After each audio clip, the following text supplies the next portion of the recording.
Hello, hello. Good morning, everyone. Good to see people joining. Welcome. Good to see you in our session today. We're here to talk about how to use AI to increase your capacity tenfold in 2025. Um, I'm Brian Rahill, and I'm here with Matt James. We'll do more kind of formal intros in a minute, but a few housekeeping items before we kick things off. Today's webinar is being recorded, and we'll share it with everybody. So, you know, don't feel like you have to take notes or anything like that. Also, feel free to use the chat to share your thoughts at any time. There's a nice chat feature in the webinar. We'd love to hear how you're thinking about this. It's obviously the technology's moving fast, and we'd love to hear, how you're engaging with this topic.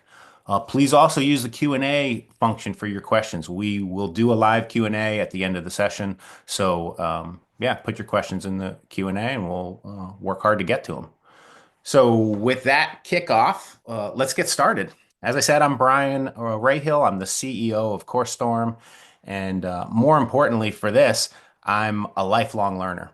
I have changed careers and continued to just educate myself over a lifetime. I have a master's degree in education, and I've been working with nonprofits in the education space for over 25 years. Um, Particularly, I've got a lot of experience firsthand with my family in arts organizations. My children have taken all kinds of different amazing classes through lots of different arts organizations over their time, and I also spent a lot of time kind of listening and talking to the field. And like I said, I'm here with co-founder Matt James. So Matt, kick it off. Yeah. So, hi, everybody. I'm Matt James. I'm again, co-founder, but the chief product officer at CourseStorm. So, I work with our engineering and design team to make sure that the application that we build for our customers is really good. And I'm deeply, integrated with the technology, the latest technology and stuff. Particularly have a fond interest for AI.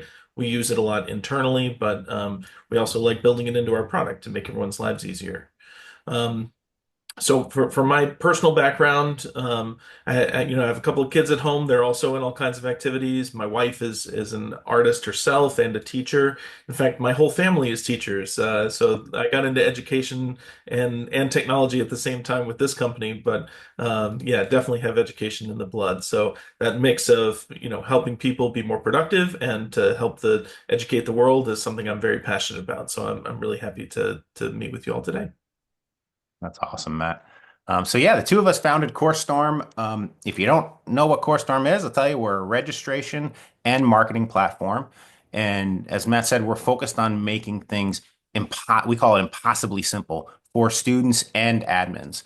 We're looking to help them save time, uh, grow their programs, get more students in their classes, and really expand their reach and impact their community. So how do we help those organizations get more done, which is a part of the topic of today, and use that time to really impact their communities? We spend a lot of time listening in on calls, talking with admins and staff at arts organizations, um, and we want to have a conversation about the challenges and some of the opportunities there. When we look in at 2025, I think we want to help these organizations get out in front and learn what we've seen across hundreds of organizations, what's over the past decade, what's working, what's not, how can they position themselves for success this year and in the future. One of the things I've heard, is Matt and I were talking about this recently. I just got back from an event with a bunch of performing arts professionals, and I was sitting in on a talk, and the presenter said, raise your hand is if you had a second pair of hands and you feel like you still couldn't get it all done. And every single hand went up. The, the administrators in that room were just feeling like, even if I cloned myself, essentially, there's no way I could get it all done. And I think that's always been true of nonprofit spaces. It's been true of education as a whole, and it's true in arts organizations. So we're seeing those challenges, really they've existed, but they feel even more acute now. From some of the theaters we've talked with, ticket sales are down and subscriptions are down. They're seeing like the audience demographics changing as well. So, and the way that they're typically attracting audiences isn't really resonating, live performances isn't resonating with everyone across all demographics. So they're looking to kind of build the audience of the future. So we're hearing that like challenges with revenue, with audience, how to build the audience of the future. And I know, Matt, you've heard from some organizations too about things they're worried about. Yeah, I mean, I've heard a lot of things in the past year and a half or so around just yeah financials. So you're talking about ticket sales being down, things like that. I think the administration change in the arts world has certainly been a big change, and I think there's some nervousness about grant funding and things like that. So that's certainly been cause for concern, and just The U.S. economic. you're saying the U.S. Yeah, Yeah, right, the administration changed the U.S. Yeah, yeah, yeah, yeah. yeah, And that happens with every kind of change like that. But I think in particular, they're looking at costs very heavily right now in government and grant funding and things like that. So I think that's a concern for a lot of these organizations. So they're looking to save some money, but also to just be more efficient, is what I've been hearing, and that's. That works out well because that's something that we know well in the business world, and how to do that at our company. Like we run the same kind of challenges. There's never enough people and time and stuff to do everything you want to do. And so we really focus on how to simplify things internally, but also for our customers. And so, yeah, hopefully we can do that today. yeah, yeah. I think you're right, Matt. A bit of anxiety about what the future looks like. Cost cutting is in the news all over, and I think these organizations who are so used to doing so much with so little are thinking, how could we sustain it? So, I think they're looking for new revenue streams and new opportunities to not only be productive, but to connect with their community and produce revenue for the stability of the organization. Absolutely. Yeah. Um, okay, so I mean, no denying, we're not here to talk about all the challenges. We're here to talk about some of the opportunities. And these organizations are doing important work. So how can we help them, do a little bit more with potentially less, and really, leverage technology smartly? Um, I know that these programs, they're looking for systems that work, right? They're looking for stuff that's easy to understand, easy to use, that helps them save time. So if you're thinking about efficiency, Matt, for these organizations, Right. where do they focus? Yeah, it's really interesting because we're like a technology company, right? So you figure we would come out here and the first thing we'd say is like use technology to do the thing. But the first thing that I would tell any customer, regardless of if they're a customer of ours or just an organization like this, is like the very first thing you should do is try to simplify your processes. Like that's actually the number one thing to do because I think, and I see this, it varies between program and stuff like that, but I have seen some programs like make things maybe a little more complicated than they need to be. And everybody has their own history for why different things were added to their organization and different processes and stuff. But I think the simpler you can make it for your students, for your instructors, for your administrators, everybody, it pays off dramatically. And it actually dovetails with technology too. So I can give you an Excellent. example. Like, so I've talked, to lots of organizations, hundreds of organizations across our time here, and I've definitely spoken with some that adopt like a certain policy for like pay what you want for this class. Totally awesome thing to do for the community, right? You want to create opportunity for people who are lower income or just maybe don't, can't afford the class, affordability concerns in your community to make it more open for them. And I love that approach. I think the problem with like a pay whatever you want for this class, it introduces a little bit of friction that you might not think about. So one of the frictions is like, does your software even support that? Like your whole registration process, and a lot of software doesn't support something like that, and so that can make it tricky to like, even just take registrations. Like you're limiting your options on the type of software you can use, and so you might not get the best one for you. But the other thing is like it actually creates friction for the student too, because there's like if you're checking out and you're registering and something, and you have this extra moment where now you have to think about what is the value of this thing? How am I going to come across if I ask for a low amount or a high amount, or like, like how am I being perceived in this moment? And you don't want any friction in that process between, someone expressing interest in a class and getting it. So often what I'll recommend is like if that's a policy that you're considering, I would recommend against it because because you don't want to add that friction and instead focus on keeping your costs low. Because what you're trying to achieve is affordability, right? You're trying to make your classes more accessible and stuff like that. So keep the cost low, as low as you can to increase affordability.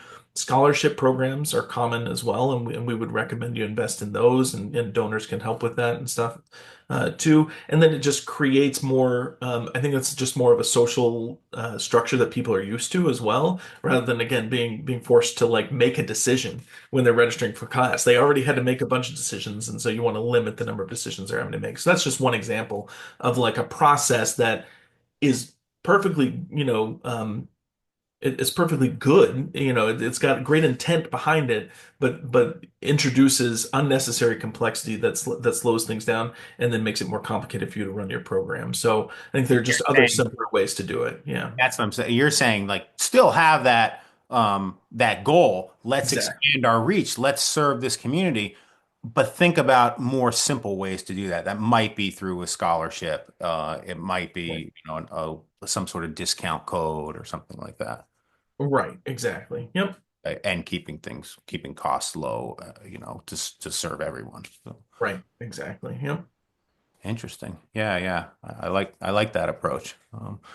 Okay, so essentially start with looking at your processes. What's causing friction, both for your organization, more work for you to manage and Mhm. process, and for your students as well. Um, Right. yeah. Yeah. I feel like I've seen that too, like where organizations, they really want to make everything work, and they've kind of turned themselves inside out by creating complicated processes that Right. are really difficult to manage to to serve a need that rarely comes up. Whether it's a refund policy, or I think we've seen it with different types of payments or payment plans are really Yeah, challenging. or like discounts and stuff like that, where if you have this really complicated discounting policy, so one example I've seen is, the more you buy, the more discount you get, which again, on the surface, awesome, right? Who doesn't like discounts? It has the right incentive structure for your students. You want them to enroll in more things, but then like you run into things after the fact, like if you had one of those folks cancels, or something like that, like one of the registrations where then, four of them cancels.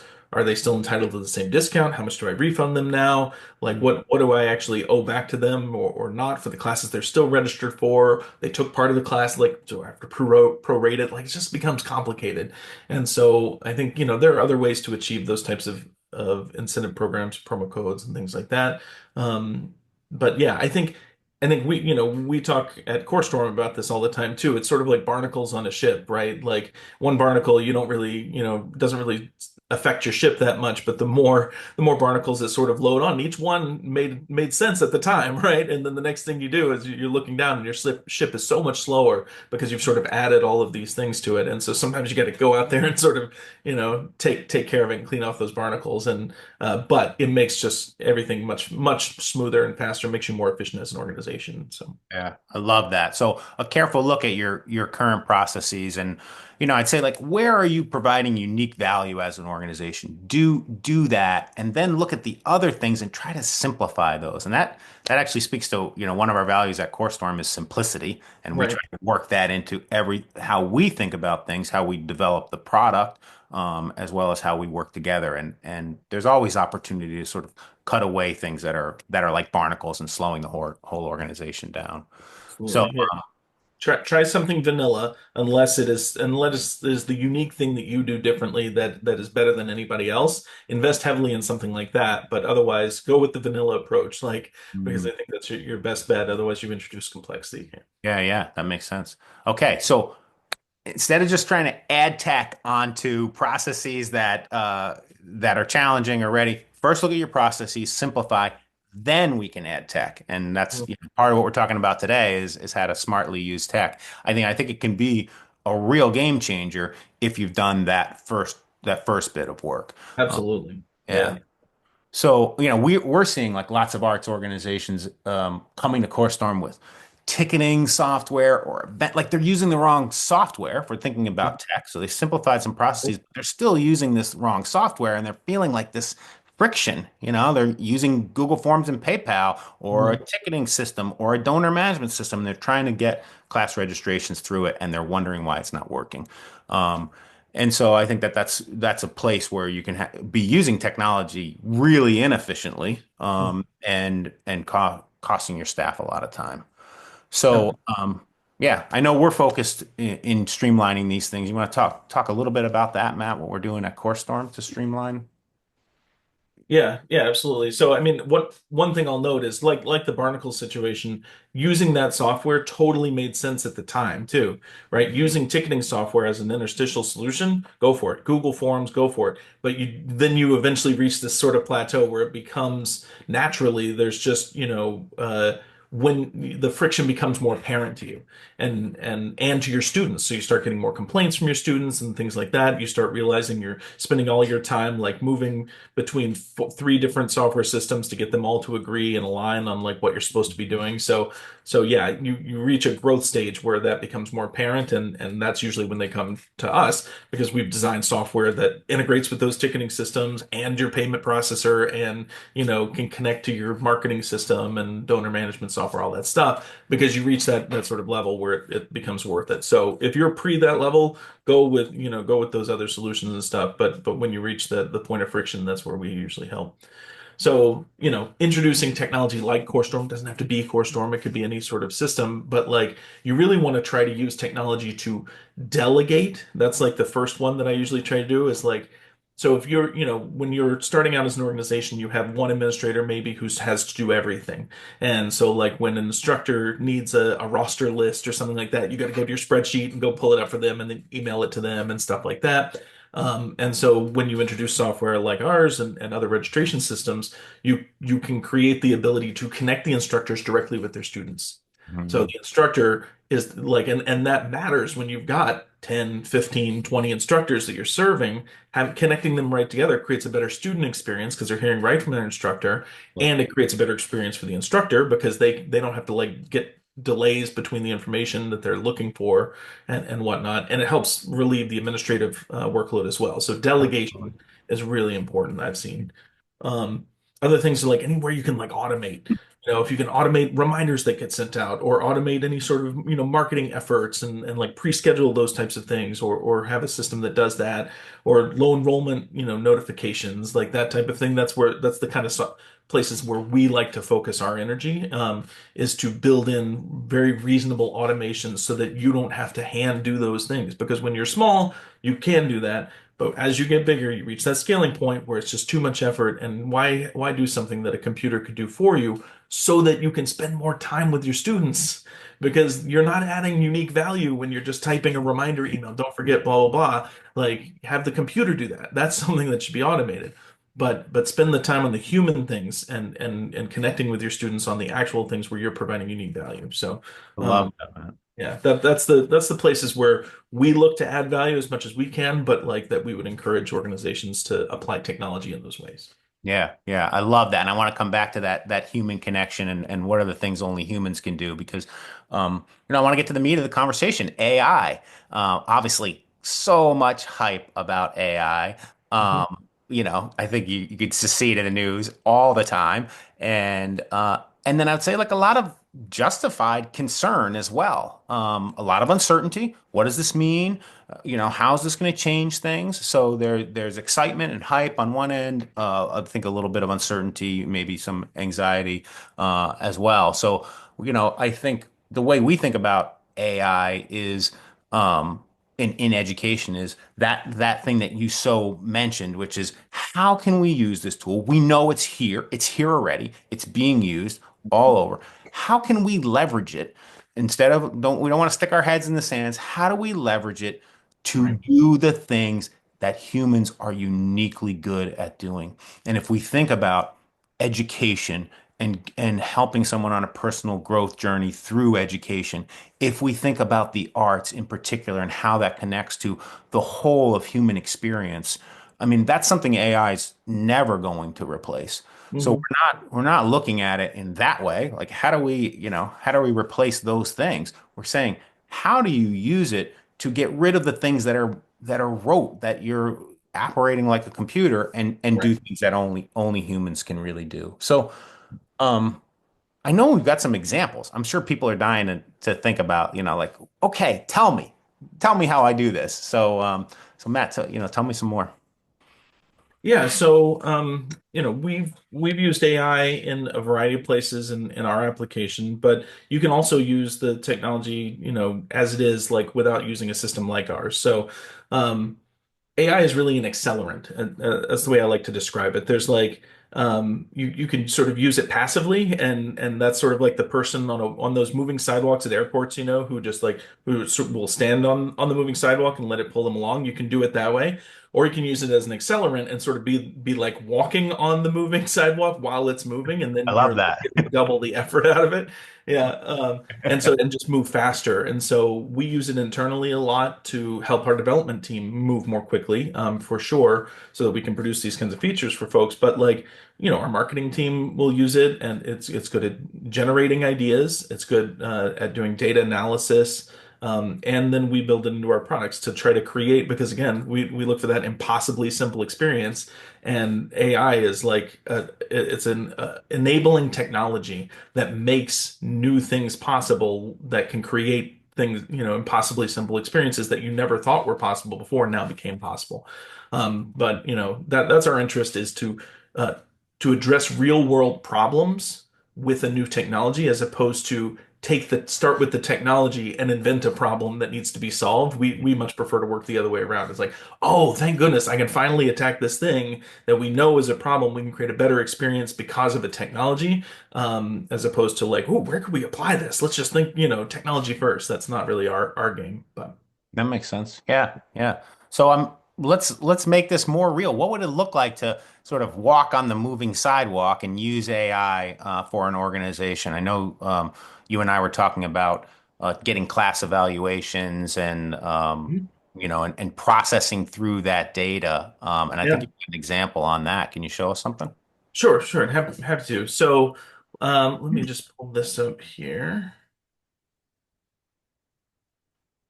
So I use ChatGPT.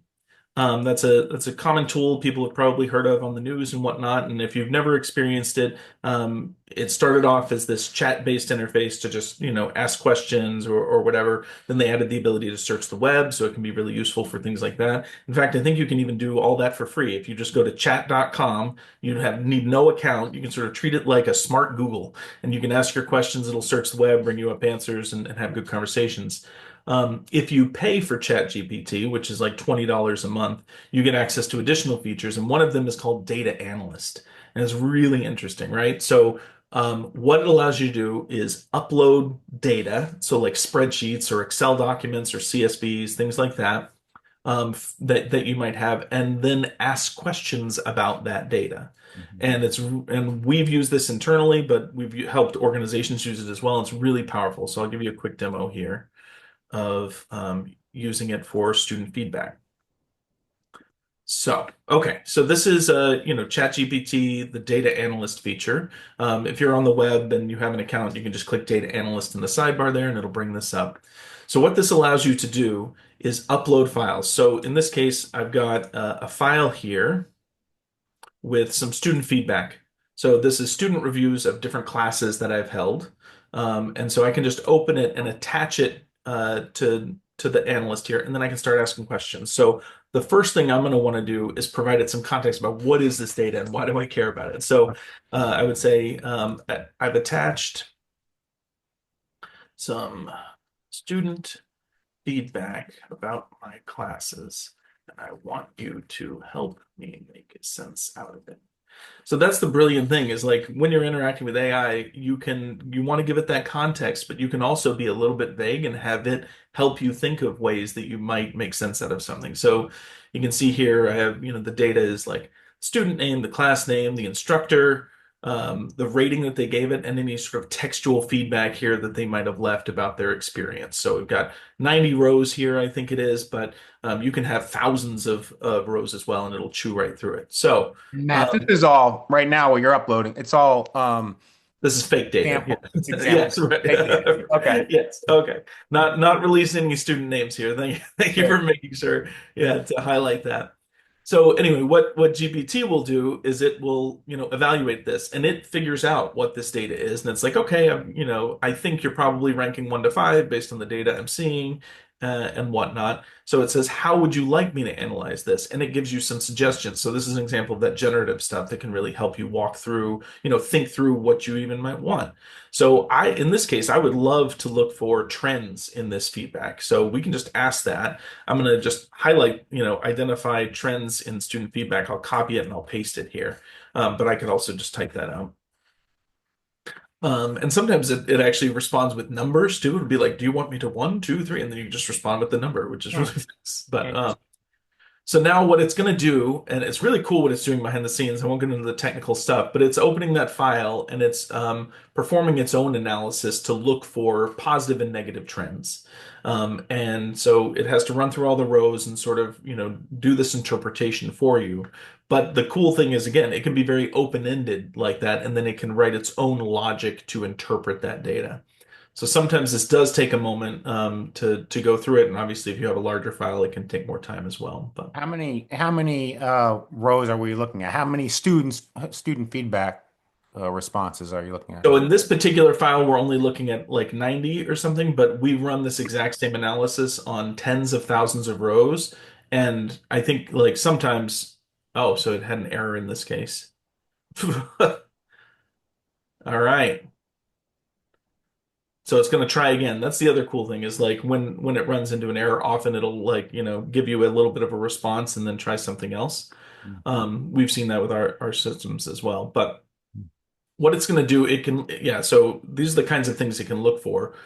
Distribution of ratings, and it can sometimes graph those and stuff too to tell you, here's how everything lays out. Sentiment analysis is something else it can do. So like, in this case, it was looking for common words that might be mentioned. So that's not really super helpful in this case. Let's get more clarity from it. Are there any outliers in the data? Let's ask something like that. Okay. Like any people that rated it uniquely positive experience or okay. Yeah. Right. So And the this, cool thing, uh, go ahead. I was going to say, this is data that you're saying it came, obviously it's example data, but would come after a class. You'd send out some sort of student survey and get a scale of 1 to 5 on their ratings. Right. Yep. And so in this case, you can, it's giving us a graph of the ratings and where they're appearing. So we have a range from 2 to 5. Um, I'm going to get even more specific. Are there any classes that are rated more highly than others? That's interesting. Yeah. So this is, But because this data also so it includes classes, it also includes instructors. So I could say like are which instructors are rated the most popular and whatnot. So here you mm, can see pottery basics. There were 7 records. I would imagine that's what that represents. And then there were it's got an average rating of 4.57. So that's a really popular class. And then, glass blowing 101. It's only a couple of numbers there, but it's getting down to 1.5. So I might want to talk to that instructor about how they're doing. In fact, we can even ask for more information here. So I can say, wow, glass blowing 101 seems to rank poorly. Any common reasons why? So now oh, it's going to look only at glass blowing. It's going to look at the text feedback that the students sent and start to decipher that and say, yeah, there might be some commonality. In this case, I think there were only 2 records for glass blowing, so it might not give us a lot. But so here's some common words. Again, that might not be mm. super helpful. But Chaotic comes up 4 times. That's a yeah, might be that's a true. challenge. Uh, Yeah, yep, yeah, unclear. Yeah, that's a good point too. too difficult, too fast paced. Yeah. Yeah, that's Um, true, right. It's summarizing it here as well. yeah. Which I Issues think is related to materials. Yep. it's one thing to process numbers, and some of us have gotten good with either our calculator or a spreadsheet maybe to process numbers. It's something else to have it go through text responses and try to make sense of those text responses. Yeah, yeah. And the best thing about it is that it can be a conversation. So you don't just ask one question and then hope the oracle comes back with your number and you're like, yeah, fingers crossed, that's right. You can ask it further follow-up questions. Why do you think that is? Let's filter this down to a specific class or instructor or whatever, and it can go through that process with you, which is pretty nice. So Very cool. anyway, again, this is ChatGPT. There are other tools out there that do data analysis, but this is the one that we use internally as well. Really happy with it. We think it's great. And again, you can anonymize this data too. So if you don't want student names to be in there or shared with an AI system, we can talk more about privacy later, but you don't have to include the student names or anything like that as well. And then, get sort of anonymized feedback and decipher that. Love that. Yeah, very cool. All right. All right. So an example, data analysis, really interesting. I think when ChatGPT first came out and other AIs, I heard it called generative AI, and Mm, a lot of times people were using it. I think the first examples were it can write a poem, and use it to write a poem, and so it was sort of creating. And I think that's while that's interesting, I think there's a number of orgs thinking like, okay, but it can't really write a poem the way that a human could, or paint something the way, and so they're kind of thinking about it that way. I like to think of the generative AI as helping to organizations come up with ideas, mhm. as sort of a thinking partner. I think a number of the organizations we're working with, their admin staff can feel a little bit lonely. It can feel like, it's hard to connect with other orgs. It's hard to connect with peers. They might be having some struggles and, don't have that easy connection to generate ideas. Um, and I think AI can have a real, can play a role there to get things started. And so I've seen it used really well there. It's obviously no replacement for a real human connection with peers, but I've seen organizations use it for things like, what are some fundraising ideas for a small Midwestern theater? You can Mhm. ask a question like that, and it will come back with a bunch of things. Some of it won't be relevant to you, but Right. some of it may spark like a new idea in your head. What are some creative ways to engage new patrons or students? Um, you can ask it things like, I'd like to start up a new summer camp for ages 6 to 14, and I want to use it to generate more revenue. What are some challenges and what are some of the opportunities with that approach? And all Mhm. of a sudden, you're getting back to, all right, here are some challenges. You get a nice list of challenges. Here are some opportunities. Then I think, which I think you so clearly demonstrated, is that conversation. Then Mhm. identify, oh, that is a challenge. Ask another question. How might I overcome some of those challenges? Right. And I Yeah. think I think that conversation partner, that initial brainstorm, it's not you're just not going to take that and do it, run the summer camp, but it's a really great place to start that then you can have that internal conversation about how to do that. Yeah, one of the fun things I've done before is when you brainstorm with AI, I like to ask it, it comes up with its top 10 list or something, and then I go through a series of give me something crazier. And then it like makes it even more and crazier. And you can do that. And then next thing you know, you're like in some really interesting space. It would be very similar to brainstorming with a person who was doing that and being forced to like, think of just wild ideas. And that can get your creative juices flowing too. And again, maybe you don't choose one in particular, but it triggers another idea in your head of how you could do it. Wow, I never thought of doing something like that. That's pretty fun. So yeah, it can be fun to play around with that because you get responses so fast, and it's also good because it's always available. Right? Like you probably don't want me calling you at midnight, Brian, when I have that weird idea, but I can go to ChatGPT and just, run some ideas by it. And so that's always helpful as well. Or people are busy, like my instructor's teaching a class. I might not want to ask them, but I could brainstorm with the AI. So You can brainstorm, then verify, then do sort of like a ground truth. You get, all right, now I'm going to go to the instructor. I'm a little bit more prepared, a little bit, have more ideas. So. That's cool. I want to go back to the data analysis, Matt, because I don't think a lot of, again, I think a lot of people think of AI as producing images or writing poems or whatever, yeah. generating text. But going back to the data analysis, one area that I see, particularly the nonprofits that we're working with, is they're generating annual reports. They're trying to communicate with their funders about, how they use their funding or communicate with their board or their community. And geez, this is a lot of work. This is, they're trying to tell both the personal story and the data story about what they did. And it's important because they're trying to connect and highlight the great work that they're doing and get the stories out. But the data piece in particular is such a challenge, right, for these That's orgs. been forever. Yeah. Yeah. And reporting in particular was something that we spent a lot of time thinking about.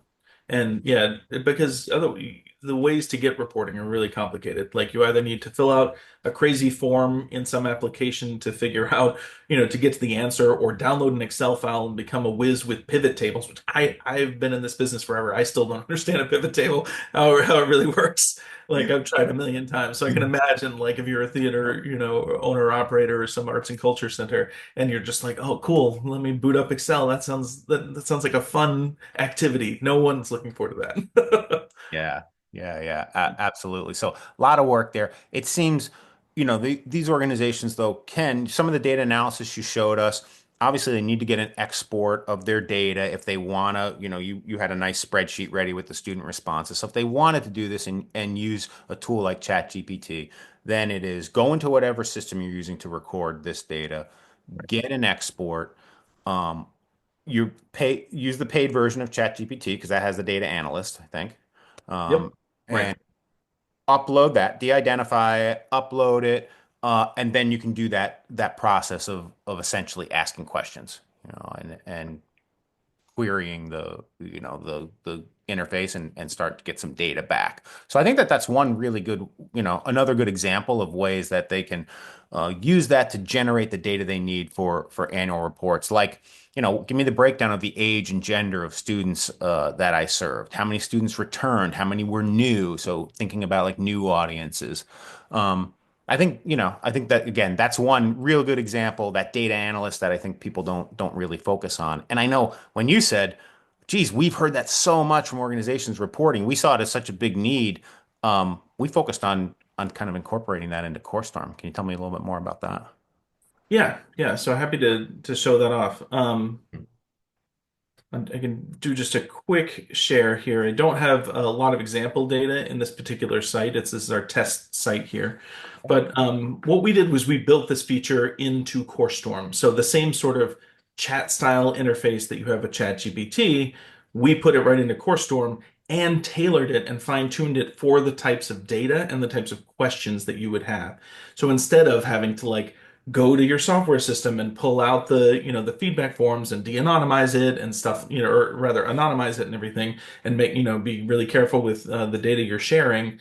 We put all of that together. We handle all the privacy stuff for you, and then allow you to ask your questions through our interface. You don't have to pay for ChatGPT or anything extra. It just comes with your CourseStorm account, and you can ask questions directly to the system and have that same conversational interface without having to deal with files and without having to deal with like, here's my transaction data, which is in this other system. Here's my registration data, which is in this one, my student data here and stuff. It just has access to everything. And so you can, it's as simple as like, asking different questions. I don't know if the questions are going to work on this sample site just because, again, we have a bunch of sample data. So, I'll click how many students do we add here. But one of the cool things is like when it's running this analysis, the complicated questions, like how many returning students did we have in a certain year? That's actually a really complicated question to answer from like if you had to do that in Excel, because you have to sort of download like, okay, uh, here's every registration we've ever taken. Now I've got to, download all that data. Now I have to say, who are people who registered prior to 2024, or let's say, if you were doing it for last year, and then how many of those same people registered in 2024? Yeah. And like you have to key off unique indicators for all those different people and stuff like that. That's just a really complicated thing to answer. I don't even know how I would do it in Excel, and I'm a programmer. So one of the cool things that it's doing here when you ask these things, it's building a custom program to your specifications that gets the answer for you. And we built into our reporting system that it not only tells you what the answer is here, so in this case, number of students in 2025 that were added, we've got 3 in this sample site, but it also tells you, importantly, how it found the information. What was the logic that it used to Mhm. produce that answer? And so you can follow that, but you could ask like, how much, in scholarships have we, given out in this particular year. You can say the dates and times yourself. You could say like how many classes have registered at 3 p.m., or how many registrations have I received at 3 p.m. Throughout 2024? Like, what are the most popular times for registrations to come in? How many people register on, my launch day? Things like that. Like you can ask those questions because in our case, we just make the data again anonymized and everything available to an AI, and then it can again build your report on the fly and answer follow-up questions and stuff like that as well. So we wanted to take out that step of like even having to have a ChatGPT account, having to know how to use ChatGPT and like get signed up with that, how to download all your different files from your different places. And the kind, sometimes ChatGPT, if you do it the other way, will make mistakes too because it doesn't really understand the underlying data. Like, how do I interpret a true for canceled and a false for not? Like, it can make mistakes there. Yeah. We fine-tuned, this AI experience so that we have informed the AI about the data it's receiving, how it connects to one another, and stuff like that, so that you can really just focus on the gaining insights into your data and developing charts and graphs. Like this is showing one unit here, but it can do line graphs and it can do, bar graphs and pie charts and everything, tell you where your revenue is coming from, all that stuff. And we Oh, wanted to build it right in. So, again, using AI to attack a problem that was notoriously hard for our users for many years, and this technology enabled us to unlock it and create this very human experience because that's what we wanted to create is a human experience, not one where you're having to translate for a computer so that it can understand your intent, you know? right. Like you said, so this, I think you've taken to calling this just ask reporting. So Right, exactly what essentially, we needed to do. Yeah, people just want to ask the question. Don't make me have to learn Excel and open up a Google search about how to use this formula and stuff like that to compute it. Just let me ask the question and clarify and treat it like a person. Yeah. yeah, yeah, I like that. I think that's so key is that you're able to you just want to ask and you just want the answers. You don't want to learn how to put an equal sign in a parentheses and you had the quote in the wrong place and the formula doesn't work. That is what a waste of time. Right. So very cool. Okay. Thank you, Matt. Thanks for showing that. Yeah, and Yep. let's see what couple. I'm going to look at some questions, see what kind of questions we've got, but and then we'll move on to wrapping things up. Let me just take a look here. There's a question about uh, prompting AI. I've even seen like courses at colleges of prompt engineering of like how do you more like efficiently um, get the answers you need. You put some examples in there about how you were asking it to visualize the data or contextualize it. But do you have any tips for how to get a better response out of AI? Yeah, so yeah, prompt engineering was like a very big term early on, and it's still a very reasonable thing to know how to do. But I think the more sophisticated these models get, the more you really what it boils down to is just treat it like a person. Treat it like you were talking to a person. And so if you were to give somebody else, like let's say you had an administrative assistant who was really gifted at Excel, actually loved doing it and stuff, and you wanted them to do this data analysis for you, you would still need to provide them with context about like, listen, I'm writing a grant and they want to know, this particular piece of information from our student body, and they care more about recent years than they do, our past history or something like that. You need to provide that context so that it knows, just like a person would need to know, like, what exactly do you want from me here? You can always refine it with follow-up questions and stuff like that. So don't feel like you got to get it right off the bat. But I mean, the more context you can provide about like why are you seeking this, it can do better. And I think you saw that in the example with ChatGPT today when I was in there, and some of the responses it was given was not exactly what I was hoping for. Like, and I had to keep refining. I probably could have done a better job of setting it up and saying like, asking what kinds of questions do you think I should ask of this data, or what should I be looking for? And it could say like, oh, maybe you want to look for any low performing instructors that you might want to, remedy those situations, or look for high performing classes that you can double down and open up more sessions for, or something like that. If they're really, people are loving it and things like that. So, again, I think by adding that context, you'll be able to get better responses out of it.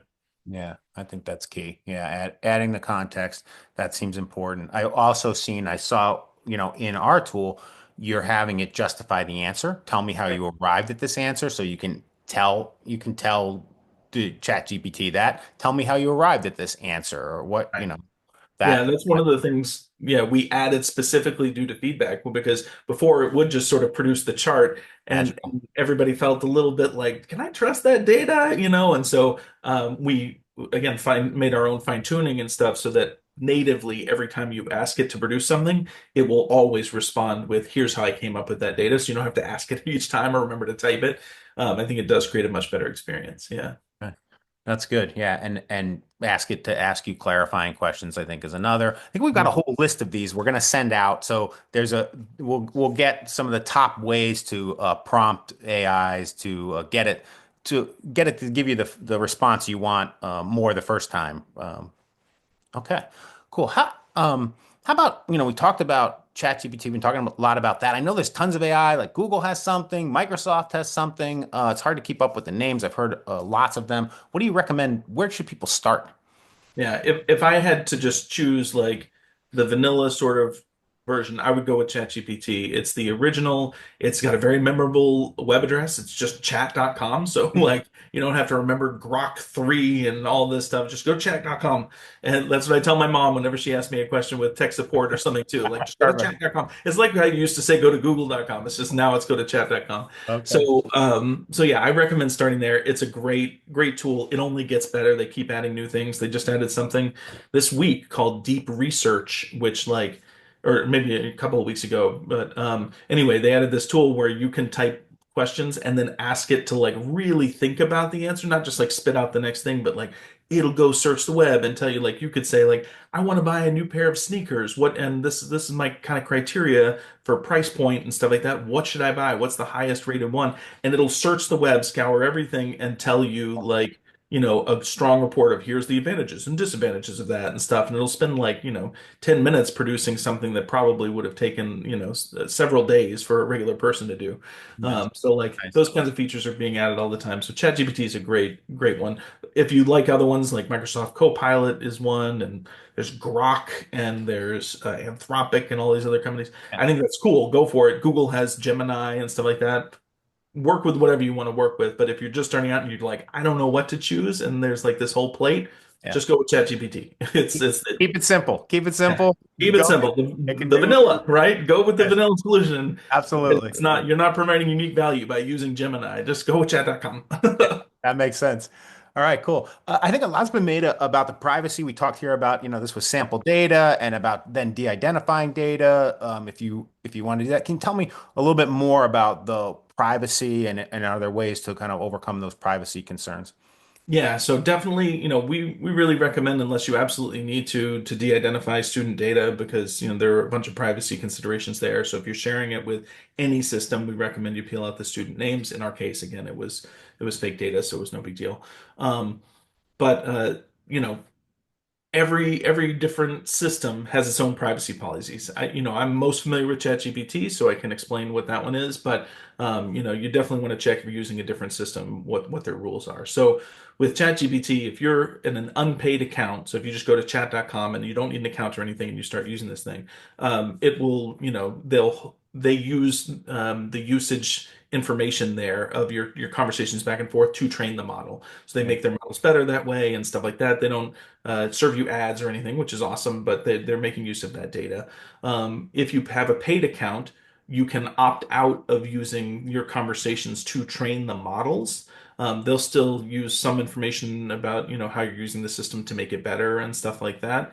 And then if you upload data, so in our case, this sample data file and stuff, they'll hold on to it for like 30 days. But they, at least in our use, because we go through what's called the API, which means our system has a unique agreement with their system. They do not train on that data.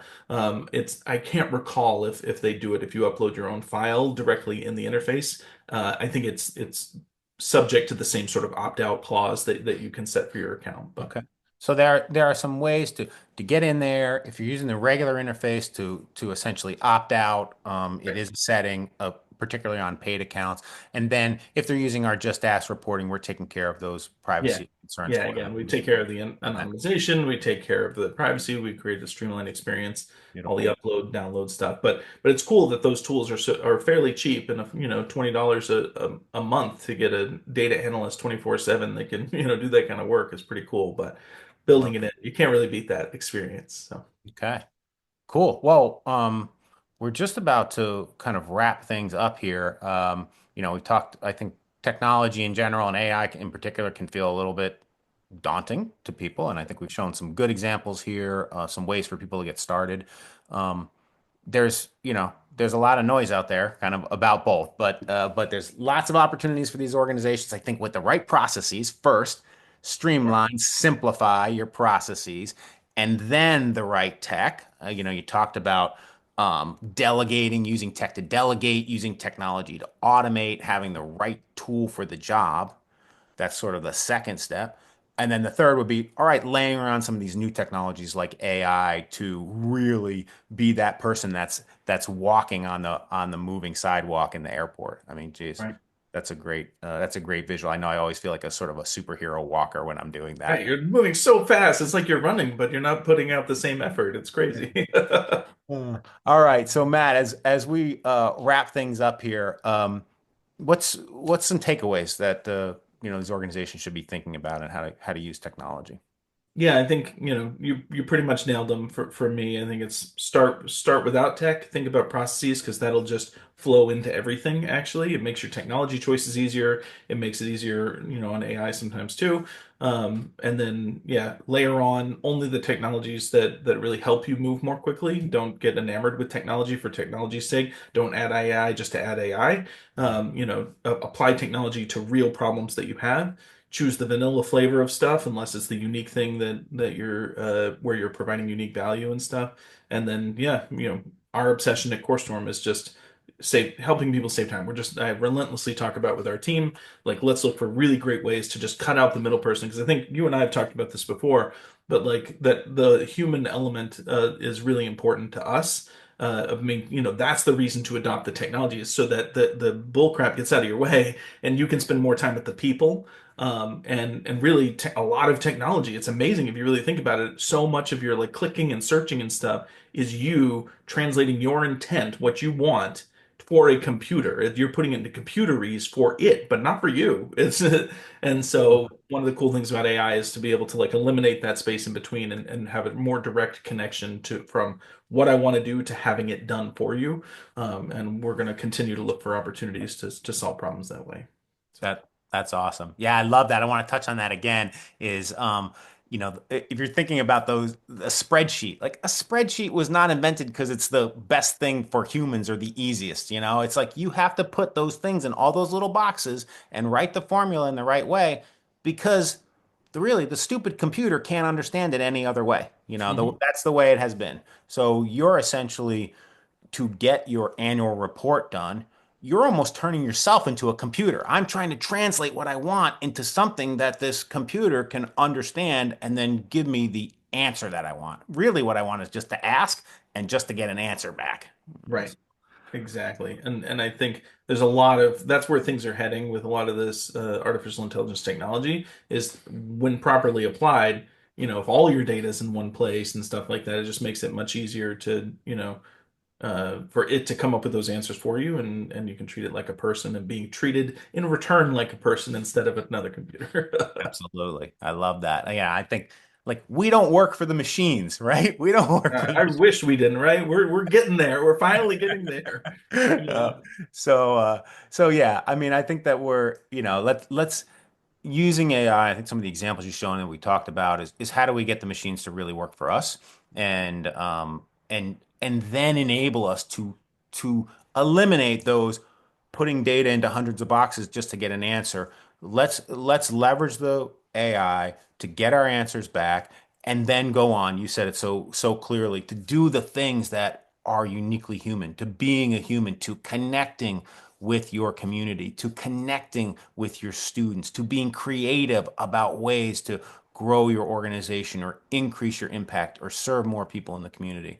I think those uniquely creative human endeavors are never going to be replaced, and we'll have more time for those if we can offload some of these things like wrangling spreadsheets.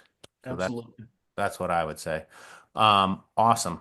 So everyone, thank you. You've got a ton Oh, of thank you. experience, obviously, in technology, and then using Yeah. that to simplify things for people. I know it's a real passion of yours, and ours at CourseStorm. And I just want to thank everybody for joining us today. We're going to send out a recording. We're also going to send out some tips on how to prompt AI to get the answer you want the first time. Um, and if you're curious at all about what we do at CourseStorm and how we might be able to give your team kind of several extra sets of hands, please don't hesitate to reach out. Yeah. Thank you. Awesome. Thanks, man. Good talking to you. Great talking to you too, Matt. Bye, everybody.